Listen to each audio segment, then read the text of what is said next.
Boa noite, meus caros. Então, estamos aqui para mais uma aula do nosso curso de doutrina e hoje é a segunda aula sobre a Igreja Católica, né? Mais especificamente, quem pertence à Igreja Católica. A gente vai falar de todos os fiéis, né? Todos os fiéis católicos. Bom,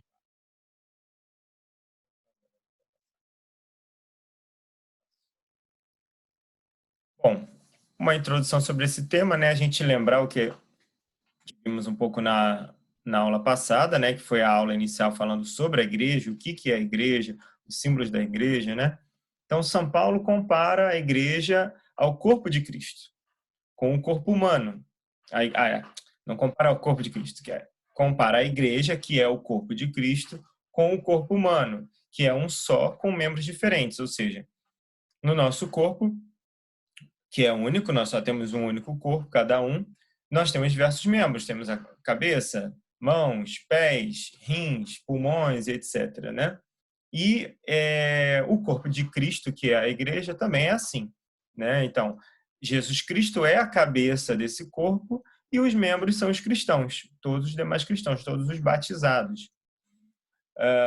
Os da terra, os do purgatório e os do céu. Lembra, né, da igreja militante, que somos nós que estamos aqui na Terra, a igreja padecente do purgatório e a igreja triunfante no céu, que são os santos, que já estão na bem-aventurança eterna, né? Lembrando que os fiéis, as almas que já estão no purgatório já estão salvas, mas estão, digamos assim, na antessala do céu, né? Ainda se purificando. E esta realidade singular da igreja é conhecida como corpo místico de Cristo, né? E a missão que os cristãos vão de levar a cabo, ela também tem formas distintas. Da mesma forma que os membros de um corpo têm funções distintas, né? Segundo a função que cada um desempenha na igreja, mas todos têm a sua responsabilidade. Então, cada membro desse corpo tem uma responsabilidade para que esse corpo cumpra a sua missão como um todo, né? Bom, então a gente vai lá no Catecismo da Igreja Católica, nos números, deixa eu ver aqui, no número 871 e 872, né, que fala quem são os fiéis, né? Quem são os fiéis de Cristo, os fiéis da igreja? Os fiéis são aqueles que, incorporados em Cristo pelo batismo, são constituídos membros do povo de Deus. Então, uma vez batizados, nós nos tornamos filhos de Deus e membros da igreja, membros desse povo de Deus. Uma vez tornados participantes, segundo a sua condição, da função sacerdotal, profética e real de Cristo, ou seja, são chamados a exercer a missão confiada por Deus à igreja. Ou seja, Deus confiou uma missão à igreja. Para isso que ele fundou a igreja, né? Isso a gente viu na aula passada. E toda a igreja é chamada, né, possui essa função sacerdotal, profética e real de realeza ou de governo, né? Então a gente vai ver que em cada uma das suas esferas, né, dentro da igreja, todos possuem essas funções. E cada um vai exercê-la de uma forma diferente, né? A minha imagem ficou novamente em cima aqui. Entre os membros da igreja, né, subsiste uma verdadeira igualdade na sua dignidade de filhos de Deus. Então, em dignidade, somos todos iguais dentro da igreja, mas temos funções diferentes. Então, é a igualdade na diversidade. Bom, então, a igreja é governada pelo Papa e pelos bispos. Então, vamos falar primeiramente da hierarquia da igreja, que é essa, digamos assim, esse primeiro grupo dentro da igreja, né? Constituem a igreja, que é o ministério eclesial, o clero, a hierarquia, enfim, a gente pode chamar de vários nomes, né? O Papa e os bispos constituem a hierarquia da igreja, que governa o povo de Deus, né? Então, Jesus Cristo quis que fosse dessa forma, né? Uma vez que ele escolheu os 12 apóstolos, né? Então aqueles 12 que estavam mais próximos dele, que receberam diretamente de Cristo os ensinamentos, né? A missão de Deus, né? E igualmente o Papa, né? que é o sucessor de Pedro, né, que foi escolhido por Cristo como o líder dos apóstolos, né? E os bispos, em comunhão com Pedro, né, comunhão com o Papa, que governam o povo de Deus. E eles são assistidos, ou seja, auxiliados pelos presbíteros, ou seja, os padres, os sacerdotes, e os diáconos, a quem temos de amar e obedecer. E a missão que a hierarquia da igreja recebeu, né, juntamente, que é também a mesma missão dos demais membros da igreja, é ensinar, santificar e governar, né, que é a função profética, sacerdotal e real de Cristo. Bom, ensinar a doutrina de Jesus Cristo, ou seja, a hierarquia da igreja é responsável primeiramente por ensinar. Santificar mediante a administração dos sacramentos, ou seja, são responsáveis por administrar os sacramentos, que são esses sinais visíveis da ação da graça, que também a gente já viu em aulas anteriores. E de governar, né? Ditando leis que obrigam em consciência, julgando e castigando se for preciso. Então, logicamente, baseado nos ensinamentos de Cristo, na sagrada tradição da igreja, no magistério da igreja, em tudo que é ensinado e que que a igreja é a guardiã de toda essa herança de doutrina e de fé, né? Os bispos e o Papa, independente do momento histórico que se encontra, são os responsáveis por esse governo, né? E de ensinar com base nessa herança de doutrina e governando, né? Determinando leis e, enfim, orientações baseados na nossa fé cristã, né? E nós, como fiéis e ovelhas desse rebanho dos pastores, que são os bispos e o Santo Padre, né, o Papa, nós temos como é que se diz? A obrigação de obedecê-los, né? E assim como nossos pais, né, né, porque o Papa e os bispos têm essa função de pastor, de pai, né, desse grande rebanho que são os fiéis da igreja. Então, da mesma forma que eles têm as funções de educar, de educar e governar, na função de governo está incluído também uma certa educação, né? Então, educar os seus filhos na fé e corrigi-los, se for necessário, aqueles que estiverem errantes, né? Da mesma forma que um pastor vai buscar de volta aquela sua ovelha que está perdida, essa também é a função do bispo e do papa, né? Assim como um pai e uma mãe também corrigem o seu filho para o seu bem, também o papa e os bispos têm essa função. Mais especificamente o papa, né, o romano pontífice, é o sucessor de Pedro, o vigário de Cristo na terra, né, doce Cristo na terra, como diria Santa Catarina de Sena. E é a cabeça visível de toda a igreja, né?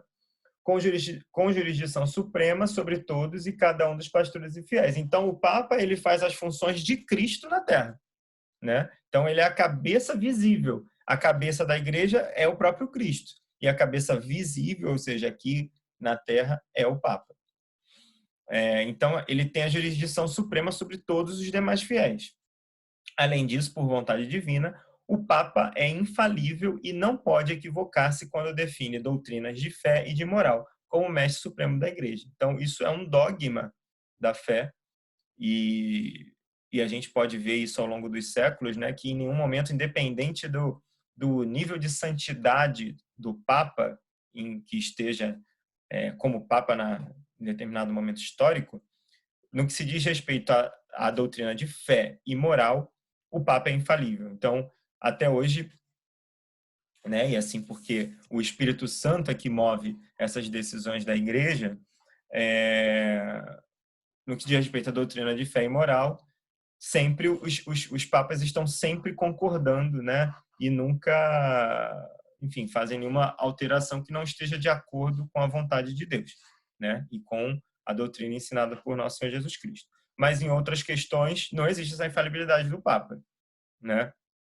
Sei lá, por exemplo, agora a batina não vai ser preta, sei lá, vai ser branca, vai ser bege. Na verdade, até existe, né? O próprio Papa usa a batina branca, até os sacerdotes podem usar batinas de outras cores, mas sei lá, ou usar ou não a batina, que também no Concílio Vaticano II tirou-se a obrigatoriedade de uso de batina, coisas desse tipo que podem ser mudadas, né? Podem daqui a pouco ter um outro concílio e falar, não, agora é obrigado a usar batina todo sacerdote, entendeu? Coisas assim opináveis, o Papa não possui essa infalibilidade.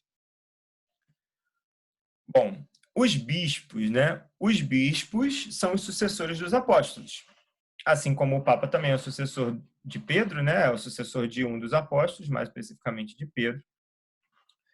Todos os bispos, como eu falei na semana passada, se eles fizessem suas árvores genealógicas, né? De quem ordenou quem. Foi ordenado pelo fulano, foi ordenado pelo ciclano, lá, lá, lá, vai chegar num dos 12 apóstolos, né? E uma característica interessante, isso eu marquei aqui para falar, né? Com relação à hierarquia ainda, né? Que para apacentar e aumentar sempre o povo de Deus, Cristo Senhor instituiu em sua igreja uma variedade de ministérios que tendem ao bem de todo o corpo, pois os ministros que são revestidos do sagrado poder, servem a seus irmãos para que todos os que formam o povo de Deus cheguem à salvação. Então, os bispos e o Papa são os primeiros servos, né, dentro dos fiéis, né? E o Papa é o servo dos servos, ou seja, ele é o cabeça e ele é o servo dos servos, aquele que mais serve aos seus irmãos, auxiliando para que todos cheguem à santidade, né? Então, dentro da igreja, a gente tem que entender essas diferenças, né? Que não é como muitas vezes pode parecer, sei lá, numa empresa, num órgão público e tal, que a gente vê por aí, que quanto maior o cargo, né, maior o poder, e muitas vezes maior a soberba, etc. E a pessoa, ao invés de servir mais, serve menos. E na igreja não. Quanto maior ou de maior responsabilidade é o cargo que se tenha dentro da igreja, dentro da hierarquia da igreja, mais você vai ser servo, mais você vai ser exigido e maior a sua responsabilidade também no que diz respeito à salvação daqueles que estão sob a sua tutela, né? No caso dos bispos e do Papa, né? E os bispos e o Papa, né? Eles, esse ministério eclesial, né, do clero, ele possui 3 caráteres interessantes, né? Que é o caráter de serviço, que esse eu já falei, o caráter colegial, ou seja, que trabalham em união, né? Assim como Cristo ao convidar os apóstolos, né? Quis que fossem 12, né? E que eles trabalhassem juntos, em conjunto. E também o caráter pessoal, ou seja, apesar deles trabalharem em conjunto, enfim, muitas decisões são feitas, não são feitas de forma, como é que se diz, arbitrárias, assim, sim colegial, mas cada um possui a sua responsabilidade pessoal. Então, também esse caráter pessoal, né? Então, assim, o que o bispo X faz na diocese dele e o que o bispo Y faz na diocese dele, cada um vai responder pessoalmente pelos seus atos, né? Bom, em união com o Papa, os bispos apacentam o povo de Deus como mestres da doutrina, sacerdotes do culto sagrado e reitores da grei, né, ou seja, desse rebanho, que se lhes encomenda, comumente uma pequena porção da igreja denominada diocese. Ou seja, cada bispo possui, sob sua tutela, digamos assim, não sei se o termo mais apropriado é esse, mas é o que está vindo na minha cabeça agora, uma diocese, que é esse seu rebanho do qual ele é o pastor, né? Aqui em Niterói, por exemplo, o nosso bispo atual é Dom José Francisco. Então, ele é o bispo, é o pastor da Arquidiocese de Niterói, né? Aqui é Arquidiocese, não tenho certeza absoluta, mas eu acho que é por causa do tamanho, né, pela quantidade de fiéis e tal. Aí aqui é chamada de arquidiocese. E, enfim. E aqui nós temos um bispo auxiliar também, que é Dom Luiz Antônio. Aí você pode perguntar, tá, mas se Dom José Francisco é o bispo principal, né? Então, ele que é o responsável pela diocese de Niterói. E Dom José Francisco e Dom Luiz Antônio, que é o bispo auxiliar, né? Em várias arquidioceses que são muito grandes, existe essa figura do bispo auxiliar, que ele é bispo tanto como o bispo principal, e ele auxilia justamente por serem muitos fiéis para que o bispo, né, não vai conseguir estar presente em todas as regiões, então é necessário esses bispos auxiliares. Na Arquidiocese do Rio, por exemplo, que é bem maior, deve ter uns 3 ou 4. Só que cada um deles possui uma diocese também. Só que muitas vezes é uma diocese que não existe mais, que já existiu na história da humanidade, não necessariamente não precisa ser no Brasil, não precisa ser no mesmo país de onde aquele bispo está, digamos assim, exercendo suas funções episcopais, mas ele é bispo de alguma diocese, né? Pode ser uma diocese que, sei lá, existiu no século III, século IV, né? Enfim, mas nenhum bispo pode não ter uma diocese, né? Então todos têm, nem que seja uma diocese que não existe mais. Lógico, ele sendo um bispo auxiliar de uma determinada diocese, ele também responde por aquela diocese, né? Ele também tem uma responsabilidade sobre aqueles fiéis, né? E eles dão a conhecer infalivelmente a doutrina de Cristo quando, ainda que dispersos pelo mundo, guardam a comunhão entre si e com o sucessor de Pedro. Então, esse caráter de comunhão com o Santo Padre é muito forte, né? Então a gente vê, independente de onde o bispo esteja, né, na América, na Oceania, na Ásia, na própria Europa, independente das distâncias geográficas, se mantém essa comunhão, né? Então eles estão sempre atentos às orientações do Santo Padre, né? Vez ou outra o Santo Padre convoca os bispos para estarem mais próximo dele, para tomar algumas decisões do âmbito governamental, né? De gestão dentro da igreja, né? E é assim que Deus quis que a sua hierarquia trabalhasse, né? E, juntamente aos bispos, né, mais precisamente, trabalhando diretamente nas dioceses, né, temos os presbíteros, né, os padres, e de segunda ordem, que a gente chama, eu vou explicar por quê, e os diáconos, que são de primeira ordem. Ou seja, o sacramento da ordem, ele possui 2 graus do sacramento, né? O primeiro grau, que é recebido pelos diáconos, né? Então, os diáconos receberam o grau inferior do sacramento da ordem, mas não são sacerdotes. Então, eles possuem uma função, a função sacerdotal. Lembra que eu falei lá atrás, né, da questão dos sacramentos? Dos diáconos, ela é um pouco mais limitada, né? Eles se ordenam-se para o serviço do povo de Deus em união com o bispo e seu presbítero, no ministério da liturgia, da pregação e da caridade.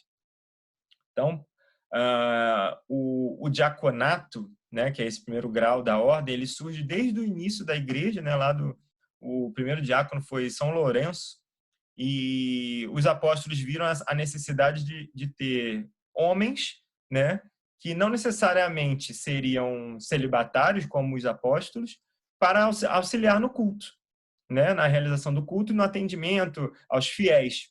E aí escolheram homens de boa fama dentro daquelas primeiras comunidades cristãs para que exercessem esse papel. Então é aí que surge a figura dos diáconos, né? Então o diácono, por exemplo, ele auxilia o sacerdote na missa, né?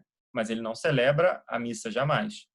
O diácono ele pode celebrar o que a gente chama de celebração da palavra, que é quando, na ausência completa de sacerdotes, o diácono faz a celebração da palavra, ou seja, é só a primeira parte da Santa Missa, né? Quando a gente tiver uma aula de missa, eu vou explicar novamente isso, que é a parte da liturgia da palavra, ou seja, a leitura de trechos da Sagrada Escritura, e depois ele faz uma pequena homilia, um pequeno comentário sobre aquilo, e ele distribui a Eucaristia aos fiéis.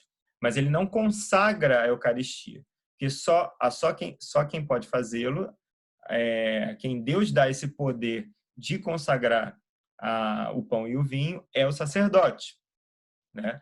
Então, assim, eles auxiliam nisso. O diácono ele pode celebrar o batismo, né? Ele pode celebrar, que na verdade quem celebra o casamento são os próprios cônjuges, né? Isso também a gente vai ver na aula do sacramento do matrimônio.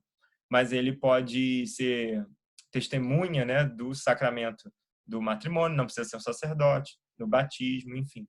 Levar a comunhão aos fiéis também que estejam doentes, enfermos, e diversas outras atividades mais pastorais, né, dentro das paróquias, atendimento às famílias, né, direção espiritual. Então, assim, os diáconos podem ser os diáconos permanentes e os diáconos provisórios.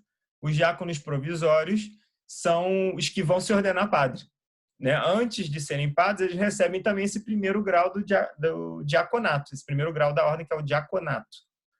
E então eles estão se preparando para ser padres, mas eles ficam durante um tempo, agora eu não me lembro se são 2 anos, tenho quase certeza que sim, como diáconos, exercendo essas funções. Ou o diácono também pode ser um diácono permanente, que são homens casados, e aí, para isso, ele precisa da autorização da esposa. Se a esposa não autoriza, o cara não pode ser diácono. Simples assim. A igreja exige que a esposa autorize, né?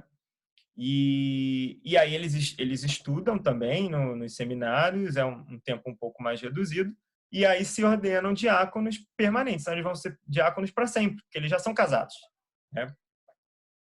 E recebem só o primeiro grau da ordem. E o que pode acontecer também que é interessante é um cara, né, um diácono, ele é casado e tal, e aí ficou viúvo. A esposa faleceu. E os filhos já são criados, todos maiores de idade, etc. Não dependem dele para mais nada. Então, se assim ele quiser, ele pode solicitar o segundo grau do sacramento da ordem e se tornar sacerdote, né? Então, até um pouco recente, né? Deve ter uns 3 anos isso.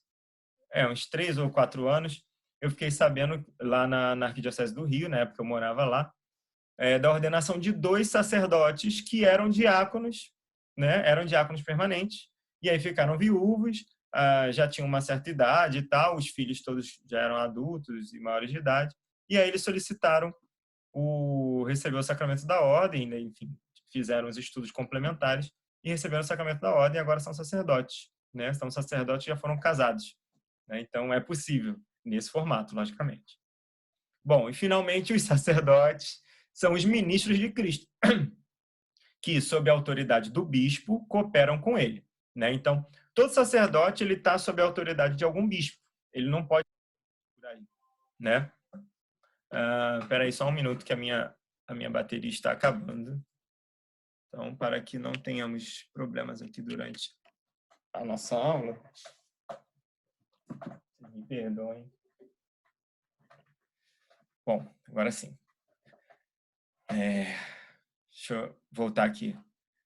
Eles não podem ficar soltos. Então, um sacerdote foi ordenado, ele tem que estar sob a jurisdição de alguma arquidiocese, né? Ou, no caso dos religiosos, há uma congregação religiosa. Então, eles cooperam com os bispos, né? Na pregação do evangelho, ou seja, nessa parte do ensino, né? Essa função profética, na santificação dos fiéis e na direção do povo cristão, ou seja, na administração de todos os sacramentos. Então, os sacerdotes eles podem celebrar todos os sacramentos, e também na direção espiritual, atendimento às famílias, enfim. E destaca-se aqui os sacramentos da penitência e da Eucaristia, onde os diáconos não podem ministrar esses sacramentos, né? São apenas os sacerdotes, assim como o crisma e a unção dos enfermos também. É isso. Então, o sacramento da penitência e da Eucaristia. E, finalmente, os leigos, né? Quem são os leigos? Peraí. Opa. Os leigos são a maior parte dos fiéis da igreja, né? Os bispos e os sacerdotes, né? A hierarquia da igreja em quantidade, eles são um número muito pequeno, né? Eles têm a sua função, que é fundamental e primordial, né? Sem os sacerdotes não teriam sacramentos, enfim, eu prefiro nem imaginar esse tipo de coisa, mas os leigos são a maioria. Então, são os fiéis cristãos, exceto os clérigos, né? O clero, a hierarquia, e os religiosos, que a gente vai ver em seguida, que, incorporados a Cristo pelo batismo, formam o povo de Deus e participam a seu modo da função sacerdotal, profética e régia de Cristo, exercendo na igreja e no mundo, segundo a sua condição, a missão de todo o povo cristão. Então, a missão do povo de Deus é a mesma, né? É continuar a missão de Cristo, né? E cada um vai exercê-la sob a sua condição, seu estado de vida, né? Então, a forma que os leigos vão exercê-la é diferente do sacerdote, que é diferente do bispo, e por aí vai, né? Então, é importante essa próxima frase que eu vou ler aqui, né? Que os leigos devem ser testemunhas de Cristo em todos os lugares onde vivam e estão chamados a ser santos, como os demais membros da igreja, ou seja, a santidade, ela é um chamado universal para todos os fiéis, para toda a igreja. Não é apenas para os padres, para os religiosos, não, é para todos. Cada um, sob sua condição, é chamado à santidade, né? E Deus vai dar a graça necessária para que todos sejamos santos dentro do caminho que fomos chamados dentro da igreja, né? Também destaquei algumas coisas, uma frase aqui do catecismo, né? Que fala: os fiéis leigos estão na linha mais avançada da vida da igreja, ou seja, estão na linha de frente. Se fosse um exército, né? E também a igreja também é um dos símbolos da igreja, esse é o exército de Cristo, né? Então, tanto que a igreja que está na terra chama-se igreja militante, ou seja, que está lutando para chegar à santidade, né? Está lutando para estar a caminho da vida eterna. Então, os leigos são que estão na frente ali, são os soldados, né? Ali no fronte desse exército. Graças a eles, a igreja é o princípio vital da sociedade humana, né? Então, os leigos eles estão inseridos no meio da sociedade. Por isso, especialmente, eles devem ter uma consciência sempre mais clara, não somente de pertencer à igreja, mas de serem igreja, isto é, a comunidade dos fiéis na terra, sob a direção do chefe comum, o Papa, e dos bispos em comunhão com ele. Eles são a igreja. Então, todos nós, eu digo nós porque eu sou leigo, né? Então, todos nós leigos também somos igreja, assim como os sacerdotes, assim como os bispos, assim como os religiosos. E nós temos que assumir essa nossa função, né? Como fiéis, como filhos de Deus, né? Então, assim, não pensar, mas a igreja, como se a igreja fosse uma coisa externa. Não, eu sou a igreja. Então, quando um membro se alegra, todos se alegram. Quando um membro sofre, todos sofrem, né? Então, eu tenho que ter a igreja como minha mãe, e eu faço parte desse corpo de Cristo. Então, se eu sou um membro desse corpo e eu sou um membro que não funciona, um membro que não serve para nada. Então, como que eu quero que a igreja seja santa, né? Todos os fiéis sejam santos, se eu não estou fazendo a minha parte também, né? E nós exercemos também todas essas funções que os bispos e os sacerdotes, só que de forma diferente, né? Por exemplo, cadê? A função sacerdotal, né? Como que a gente exerce? A gente exerce no nosso dia a dia, né? Aqui, ó, todas as suas obras, preces e iniciativas apostólicas, vida conjugal e familiar, trabalho cotidiano, descanso do corpo e da alma, se praticados no espírito, e mesmo as provações da vida pacientemente suportadas, se tornam hóstias espirituais agradáveis a Deus por Jesus Cristo. Hóstias que são piedosamente oferecidas ao Pai com a oblação do Senhor na celebração da Eucaristia. Então, nós podemos oferecer as nossas obras, toda a nossa vida cotidiana, nossa vida de família, de trabalho, de relacionamento com as pessoas, tudo isso pode se converter em oferenda, unindo-se, né, à oferenda suprema, que é o próprio Cristo na Eucaristia, é a nossa forma de exercer o nosso papel sacerdotal, né? Unindo-nos ao sacerdote na Santa Missa, durante a celebração da Eucaristia, e oferecendo nossos trabalhos, a nossa vida, nossos amores, enfim, e tudo que fazemos. Se nós fazemos por Deus e em Deus, né? Isso é uma oferenda agradável a Ele também. Então, essa é a forma que os leigos exercem a sua função sacerdotal, né? É assim que os leigos consagram a Deus o próprio mundo, prestando a Ele em toda parte, na santidade de sua vida, um culto de adoração. No que diz respeito à função profética, ou seja, de ensino, né, de evangelização. Então, os leigos exercem sua missão profética também pela evangelização. Ou seja, ensinar alguém para levá-lo à fé é a tarefa de cada pregador e também de cada crente, ou seja, de cada um de nós. Então, não é apenas uma função, não, o padre tem que falar, o padre tem que ensinar, né? Lógico, dentro da comunidade, daquela região paroquial que aquele pároco é o responsável, ele é o que vai orientar os demais fiéis, né? E ele é o primeiro a ensinar. Mas os outros também têm que ser multiplicadores desse ensino do sacerdote. Então, nós temos que trabalhar juntamente com eles, né? Então, uma vez que eu fui preparado, né, pelo sacerdote, enfim, que eu recebi a doutrina, é uma função urgente que eu leve essa doutrina a outras pessoas, né, a outros irmãos, a outros fiéis, até mesmo a pessoas que não conhecem a fé, para que possam conhecê-lo, né, que possam receber os sacramentos, enfim. Então, é assim que a gente exerce essa função profética, né? E, finalmente, essa função de governo, né, a gente pode exercer primeiramente, né, regendo a si próprio, né? Então, aquele que submete seu próprio corpo e governa sua alma, sem deixar se submergir pelas paixões, é seu próprio senhor e dono de si mesmo. Pode ser chamado rei porque é capaz de reger sua própria pessoa. É livre, independente e não se deixa aprisionar por uma escravidão culposa. Então, o primeiro governo a que todos nós somos chamados é o governo de si próprio, né? De vencer as suas paixões, vencer as suas más inclinações. Analogamente, a gente também tem que impregnar do odor de Cristo a sociedade em que vivemos, né? Os leigos, mais ainda do que os sacerdotes e os religiosos, eles estão inseridos diretamente na sociedade. Então, nos diversos tipos de trabalho, nas famílias, então nós temos que levar o bom odor de Cristo para o meio da sociedade, né? Então, agindo dessa forma, impregnarão de valor moral a cultura e as obras humanas, né?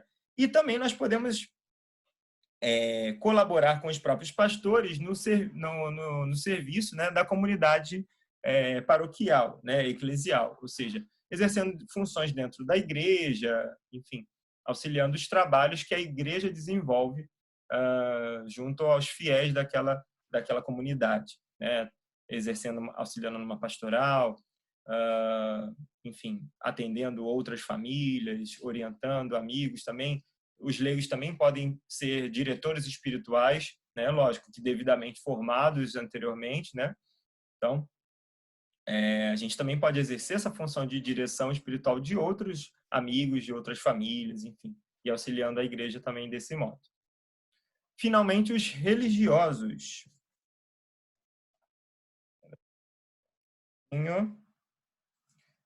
Aqueles de a vida consagrada, né? Os religiosos são os fiéis que vivem afastados do século, ou seja, do mundo, para professar os conselhos evangélicos de pobreza, castidade e obediência. Então, desde o início da igreja também, Deus foi suscitando alguns homens que igualmente também são uma quantidade bem menor em comparação ao todo da igreja, né? Que vivessem uma vida mais especificamente mais intimamente consagrada a Deus, né? todos os fiéis, todos os batizados também são consagrados a Deus. Ou seja, consagrado vem do latim, se eu não me engano, e significa separado, né? Consagrado, né? Então, separado para Deus. E os religiosos são chamados a essa consagração mais íntima e mais profunda, né? E, de modo geral, não todos, mas a grande maioria professam, né? Eles fazem esses votos que podem ser privados ou públicos de pobreza, castidade né? Que é o celibato pelo reino dos céus, e obediência.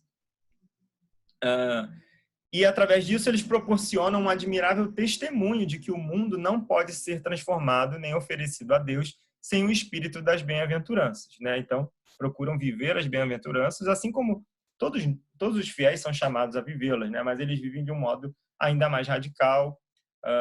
Enfim, são testemunhas, né? Eles são também, digamos assim, grandes combustíveis dentro da igreja, né? Ali são como se fosse o coração, né? O coração da igreja batendo, né? Rezando pelos demais fiéis, enfim, eles têm essa função de ofertas vivas a Deus através dessa forma de vida que são chamados, né?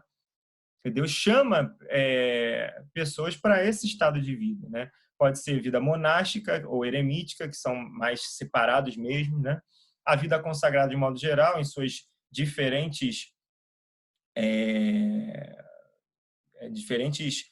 ordens religiosas e, enfim, né? A gente tem as mais famosas, né? Os franciscanos, os agostinianos, os dominicanos, Companhia de Jesus, né? Jesuítas e por aí vai. Desta maneira, os religiosos contribuem para o bem de toda a igreja e para a realização de sua missão salvadora, né? Então, assim, a gente vê que dentro da igreja existem essas diferentes, vamos assim, grupos, né? Cada um possui funções diferentes, mas cooperando mutuamente para a missão da igreja, que é continuar a missão de Cristo na Terra, né? E cada um no caminho que é chamado a ser santo, é chamado a ser santo e levar outras pessoas também para o céu, né? Os pais são chamados né, principalmente a levar sua família para o céu, né? Sua esposa, filhos, né? Os sacerdotes aos seus fiéis da sua paróquia, né? Principalmente, né? E tantos outros, aos bispos, aos fiéis do seu rebanho e por aí vai. Então, assim, é tão bonito ver, né? Como que essa imagem, esse símbolo da igreja como o corpo de Cristo, né? Funciona muito bem, né? A gente vê que somos muito diferentes entre nós, né? Mas dentro desse corpo cada um possui uma função que é importante, né? Então, se algum membro desse corpo não está exercendo, não está vivendo bem a sua vida cristã, né? Isso impacta em toda a igreja. E ao mesmo tempo que aqueles que vivem profundamente o seu chamado, a sua vida cristã, também enaltecem, rejuvenescem, fortalecem esse corpo que é a igreja. Bom, senhores, é isso que eu tinha para falar com vocês no dia de hoje. Semana que vem continuamos com o próximo tópico, seguindo ali o credo, né? Então, semana que vem tem mais. Uma boa noite. Obrigado pela atenção. Tchau, tchau.